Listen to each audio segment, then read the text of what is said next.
No vídeo de hoje, a gente vai analisar a correlação e a regressão linear do consumo de cerveja. Nosso grupo é composto por Alice, Laura e Fabiola. Aqui no começo, a gente vai importar os nossos dados do nosso banco de dados. Aqui, quando a gente coloca um dado cerveja read, a gente pode ver os primeiros elementos que foram adicionados no nosso banco de dados. Então, a gente vê que aqui as variáveis são a data, a temperatura média, a temperatura mínima, a temperatura máxima, chuva, dias da semana e consumo. Aqui, quando a gente coloca dados cerveja.shape, a gente pode ver o número de linhas e o número de colunas que tem no nosso dataset. Então, a gente vê que tem 365 linhas e 7 colunas. Agora, a gente vai observar a correlação.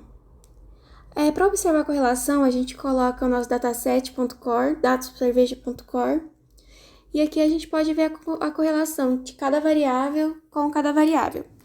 A gente pode notar que quando uma variável é comparada com ela mesma, o valor é 1 de correlação. E quanto mais próximo for o valor do número 1, maior é a correlação entre as duas variáveis. Aqui, quando a gente vai comparar o consumo, como a gente vai comparar com o consumo, a gente tem que encontrar a variável com maior correlação com ele, que mais se aproxima do 1. E aqui a gente pode notar que é o 0,64, que pertence à temperatura máxima. Então, a variável com maior correlação com o consumo é a temperatura máxima.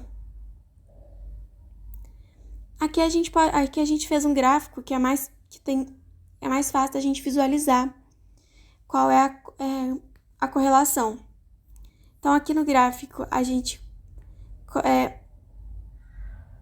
compara as duas e a gente compara todas, né, com consumo, e a gente pode ver aqui qual a mais se aproxima pela linha.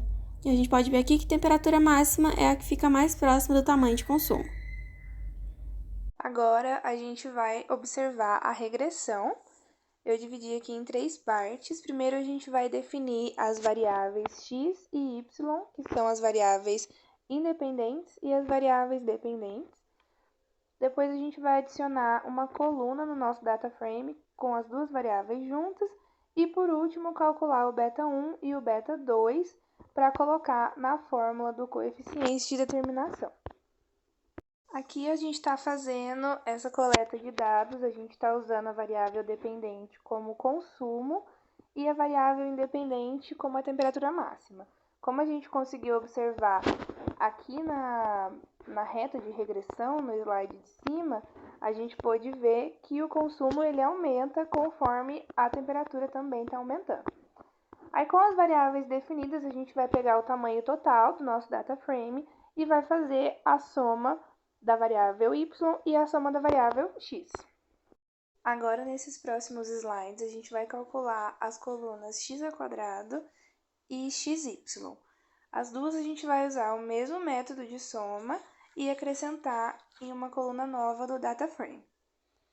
Em seguida, a gente vai calcular os coeficientes beta 2 e beta 1 para finalizar a interpretação da regressão. Depois de a gente ter calculado o beta 2 e o beta 1, na verdade, antes da gente calcular o beta 2 e o beta 1, a gente vai definir quem vai ser o numerador e o denominador da nossa fórmula. Aí a gente vai usar a fórmula que já é padrão mesmo, n que multiplica a soma de xy menos soma de x vezes soma de y. E o denominador, n multiplica a soma de x ao quadrado menos soma de x multiplicado ao quadrado. O beta 2 vai receber o numerador sobre o denominador e em seguida o beta 1 encerra a nossa função e o resultado que a gente chegou foi de 7.974,9 e alguns quebrados. Agora a gente vai obter as previsões. A gente vai calcular as previsões de y. A gente estimou o beta 1 e estimou o beta 2. Então agora a gente vai criar a coluna do y previsto. Essa coluna vai receber o valor de beta 1 mais o valor de beta 2, que multiplica todos os dados que estão na variável de temperatura máxima. Então, aqui a gente pode comparar os dados estimados que a gente obteve no y previsto. Usando a biblioteca do State Models, a gente também consegue prever esses valores, e aí nós definimos depois uma variável dependente, que é o y, que é o consumo, e a variável independente x, que é a nossa temperatura máxima. Aqui a gente realizou uma regressão linear também usando o State Models e passamos os parâmetros da regressão linear para o beta 1 e o beta 2. Usando a biblioteca, a gente também consegue prever os mesmos valores encontrados quando a gente calculou o y previsto somando.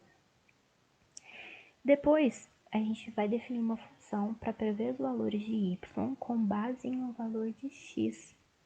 Aí a gente usa uma equação, a gente declara uma função que chama prever, que recebe o parâmetro com base em um valor de x, que recebe também o beta 1 mais o beta 2 e multiplica o parâmetro x.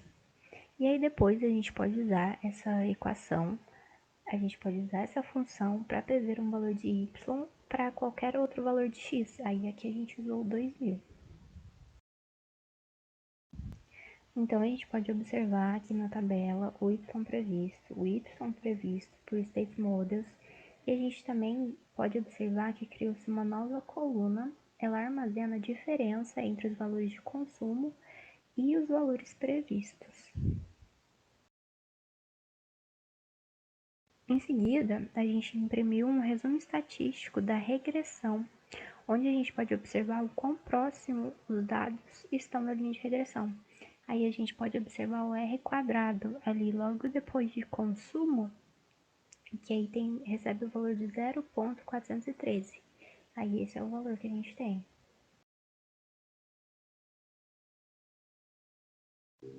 E aqui nós vemos um gráfico de dispersão para a gente visualizar as previsões da regressão. E por fim, calculamos o resultado da regressão e o nosso resultado foi 0,413.